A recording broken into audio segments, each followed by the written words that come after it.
with Jess Lujan.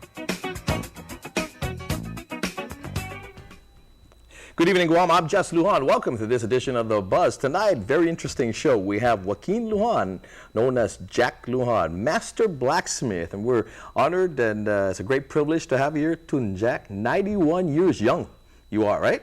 Thank you. Hey, fantastic. Yeah. Look at all these products that you've made, and this is just some of what you've made. You definitely have a bigger collection with this, but this is all we can fit into the set. Jack, tell us, when did this all start? When did you have the passion to, again, be a blacksmith? Actually, my father learned this skill from his uncle.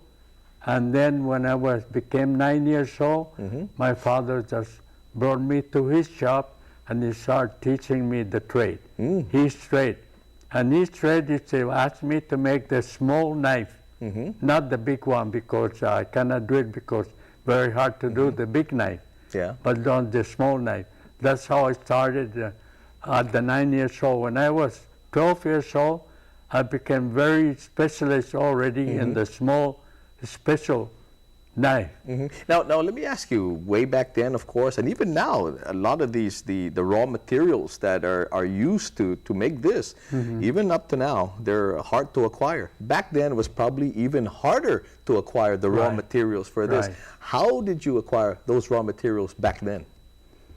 Before the war or after the war? When you even started. Before the war, I was working for the machine shop, and before that, even my father found from our neighbors where they work at the Navy, all the broken leaf spring from the Packard. Oh, okay. So you melted it down then? Yeah. Okay. We forged that to make the, from 1/4 thickness to 3/16 thickness, or sometimes 5/8 thickness. It's a hard, heavy duty metal to pound it to make the size of a machete, to make it more comfortable when the person had it and use it.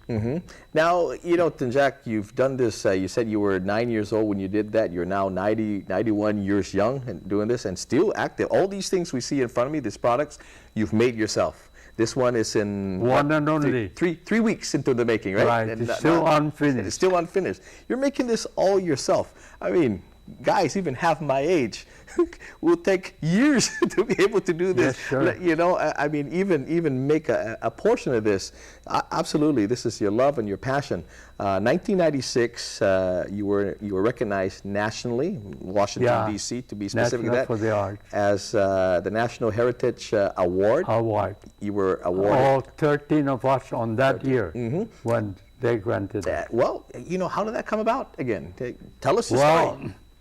Kaha, Judy Flores always submitted the work that I have done when we go out to on festival or at the school or on the radio, on the television, on the newspaper, and then we didn't know that they're going to select a blacksmith, which is considered probably, they said, the low trade, but they didn't know, because the Chamorro people doesn't know the word blacksmith, and even the word in Chamorro, herrero. Herrero, okay. They were confused and they don't know what am I, who am I?